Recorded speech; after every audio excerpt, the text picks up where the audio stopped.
ইরানের বিরুদ্ধে আমেরিকার যুদ্ধ এখন কোন দিকে যাচ্ছে?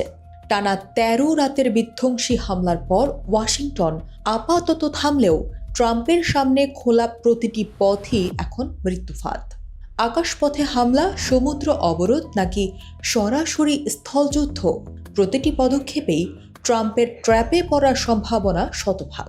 আন্তর্জাতিক সংবাদ মাধ্যম CNN-এর এক বিশেষ বিশ্লেষণে বেরিয়ে এসেছে ট্রাম্পের সেই চরম নাটকীয় ও বিপজ্জনক রাজনৈতিক জট। ইরানের সঙ্গে চলমান সংঘাত এখন এমন এক জটিল ও সংকটাপন্ন মোড়ে এসে পৌঁছেছে, যেখানে দাঁড়িয়ে মার্কিন প্রেসিডেন্ট ডোনাল্ড ট্রাম্প এবং তার প্রশাসন সঠিক দিক নির্দেশনা পেতে মারাত্মক হিমশিম খাচ্ছেন। সংঘাত যতদিন গড়াচ্ছে, ওয়াশিংটনের সামনে সামরিক ও কূটনৈতিক সমাধানের বিকল্পগুলো ততটাই সংকুচিত হয়ে আসছে। কোনো একটি পথ বেছে নিতে গেলেই মার্কিন যুক্তরাষ্ট্রকে গুনতে হচ্ছে বিশাল রাজনৈতিক, অর্থনৈতিক ও সামরিক খেসারত।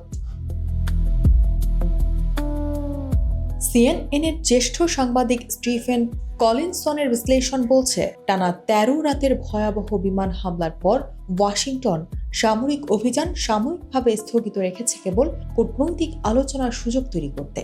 তবে মার্কিন বাহিনী একই সাথে বার্তা দিয়ে রেখেছে, প্রয়োজনে হামলা বহুগুণ বাড়াতে তারা পুরোপুরি প্রস্তুত। কিন্তু বাস্তবতা হলো, কূটনৈতিক পথটি যেমন কাটা বিছানো, সামরিক পথটিও তেমনই বিপজ্জনক। ওমানের মধ্যস্থতায় তেহরান কিছুটা আলোচনার সংকেত দিলেও তাদের মূল দাবিতে কোনো পরিবর্তন আসেনি। বিশেষ করে বিশ্বের অন্যতম গুরুত্বপূর্ণ বাণিজ্য পথ হরমুজ প্রণালীর নিয়ন্ত্রণ ছাড়তে নারাজ তারা।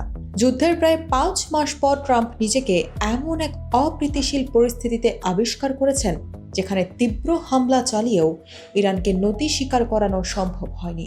ট্রাম্পের সামনে এখন প্রধানত ৪টি পথ খোলা আছে, যার প্রতিটি চরম ঝুঁকিপূর্ণ। প্রথমত, ট্রাম্প ইরানের তেল অবকাঠামো, বিদ্যুৎ কেন্দ্র ও পরিবহন ব্যবস্থায় বিমান হামলার তীব্রতা বহুগুণ বাড়িয়ে দিতে পারেন। এতে দেশটির অর্থনীতি পঙ্গু হলেও কোটি কোটি বেসামরিক মানুষের উপর নেমে আসবে তীব্র মানবিক বিপর্যয়। অথচ যুদ্ধের শুরুতে ট্রাম্প ইরানি জনগণকে সাহায্য করার প্রতিশ্রুতি দিয়েছিলেন। এমনকি CIA-এর মূল্যায়নেও দেখা গেছে, এমন বোমা বর্ষণেও তেহরানের মূল শাসকদের অবস্থান নড়ানো যাবে না। দ্বিতীয়ত, সমুদ্র অবরোধ বা কঠোর অর্থনৈতিক নিষেধাজ্ঞা দিয়ে IRGC-র অর্থপ্রবাহ বন্ধ করা। তবে এই কৌশল সফল হতে বহু মাস বা বছর লেগে যাবে, যা মেনে নেওয়ার মতো ধৈর্য বা সময় ট্রাম্পের নেই। তাছাড়া এর জবাবে ইরান হরমুজ প্রণালীতে বাণিজ্যিক জাহাজে হামলা বাড়ালে স্তব্ধ হতে পারে বিশ্ব অর্থনীতি। তৃতীয় বিকল্প হল স্থলভাগে সরাসরি সেনা মোতায়েন। সামরিক সক্ষমতায় আমেরিকা এগিয়ে থাকলেও এর অর্থ হাজার হাজার মার্কিন সেনাকে চরম প্রাণহানির মুখে ঠেলে দেওয়া এবং একটি দীর্ঘমেয়াদী রক্তক্ষয়ী যুদ্ধে জড়িয়ে পড়া। আমেরিকার জনগণ শুরু থেকেই এই যুদ্ধের বিরুদ্ধে, ফলে এই সিদ্ধান্ত হবে ট্রাম্পের জন্য রাজনৈতিকভাবে আত্মঘাতী। আর চতুর্থ পথটি হল পূর্বের ভেঙে যাওয়া সমঝোতা স্মারক পুনরুজ্জীবিত করা।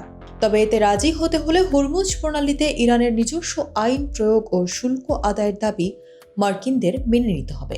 এটি হবে আমেরিকার জন্য এক বিরাট রাজনৈতিক পরাজয়, যা ট্রাম্পের নিজ দল রিপাবলিকানদের ভেতরেই তীব্র ক্ষোভ তৈরি করবে।